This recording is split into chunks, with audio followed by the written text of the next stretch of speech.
Hey everybody, it's Mattie here. Hope you're having a great day. Hope your weekend is off to a great start.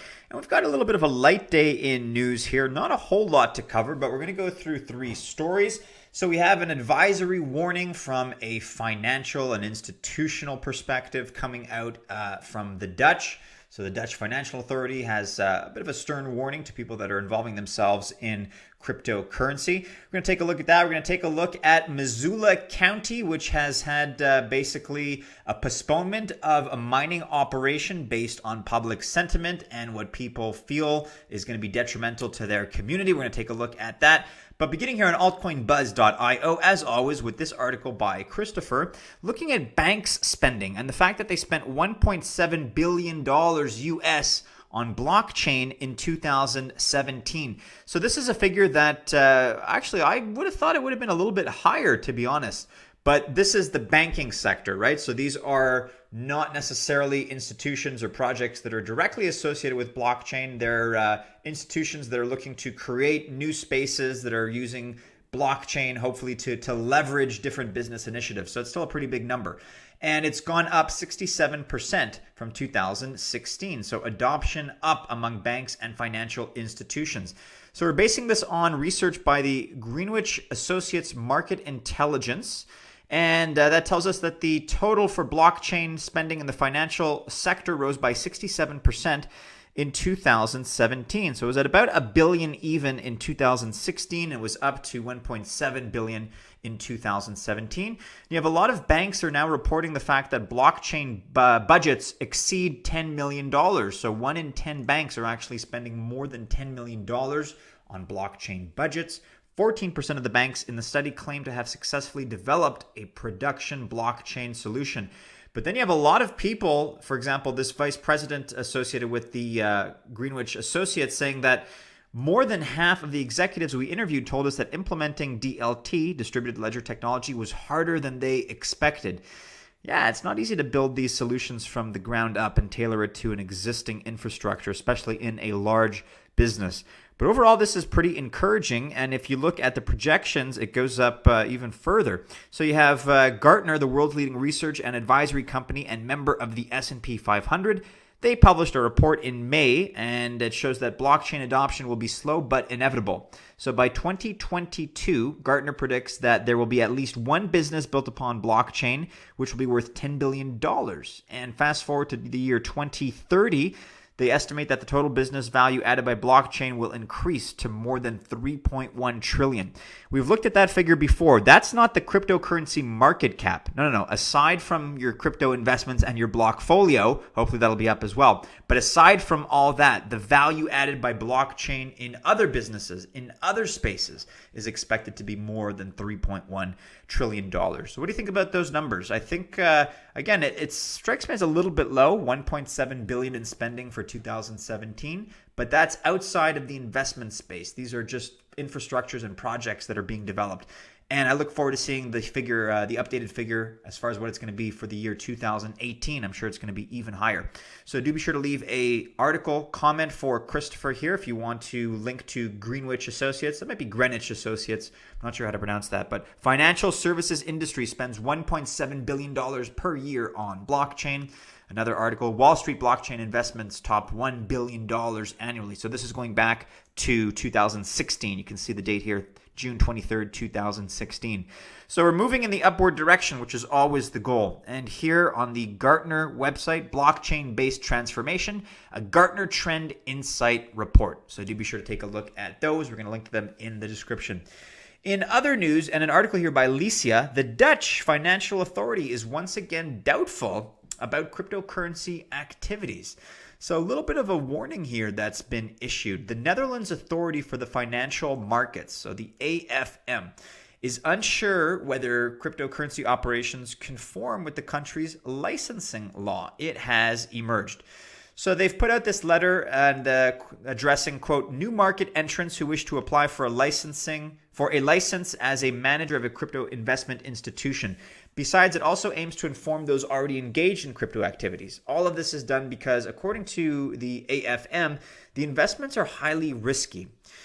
Okay, yeah, that's true, but there's other aspects of the financial space and other products that you can markets you can look into that are also risky. So I don't think crypto is exclusive in terms of being in that category. Crypto gets a bad rap sometimes for being risky, for being volatile, and I don't know. I'm at the tail end of my patience when I hear those warnings, because there are a lot of other spaces that are way more corrupt, way more unregulated, and it's not it's not something that's exclusive to crypto.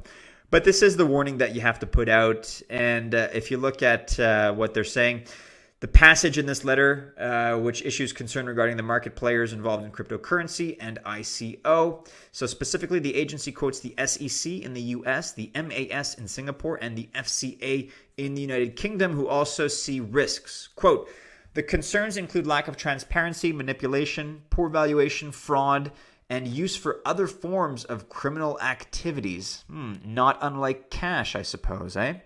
I'm just playing devil's advocate here, guys. So indeed, the SEC, for example, has recently stated that anyone who is willing to engage in an ICO should, quote, come and see them. So you can read about more about this letter directly. It also adds, quote, due to the strong global nature of the developments, the AFM is committed to international coordination, both in the European and international context.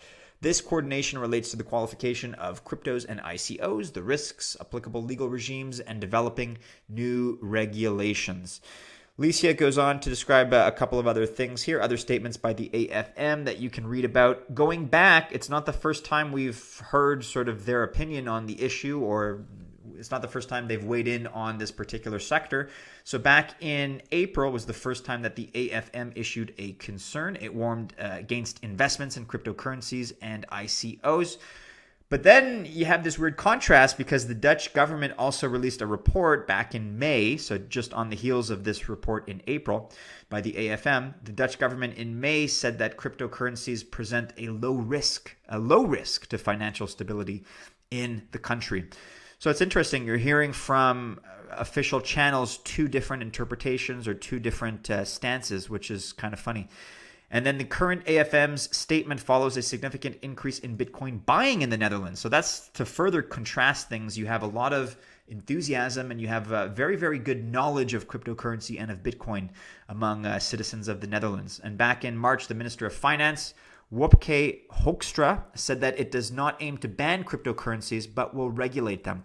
So a lot of different messaging coming out, and I guess make of that what you will. Here is the report by the AFM in PDF format. We're going to link to that in the description below.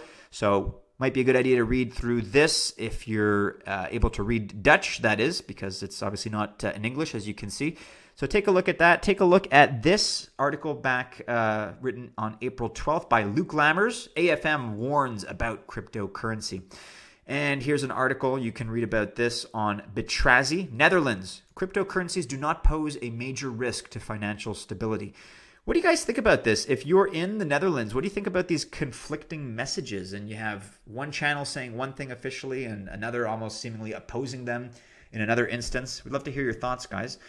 Check out this article as well by Luke back on May 9th. Bitcoin most popular among Dutch investors, crypto adoption heavily increasing. And we covered this. Luke describes how the Netherlands is a relatively small country in terms of both population and geography, but it's really developing this reputation as the Silicon Valley of Europe for a number of different reasons.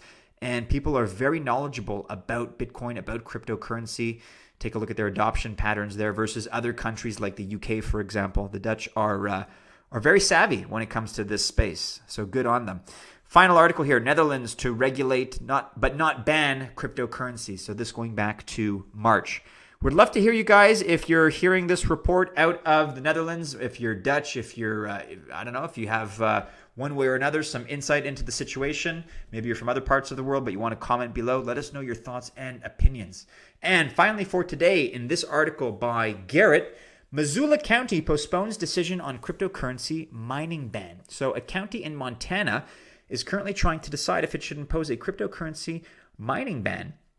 So what's happened here is that there's all these operations that are targeting the Pacific Northwest of the U.S. for different reasons. The climate makes it a great spot for mining. Cheap electricity costs are another variable. So those are two big factors right off the bat that makes mining profitable.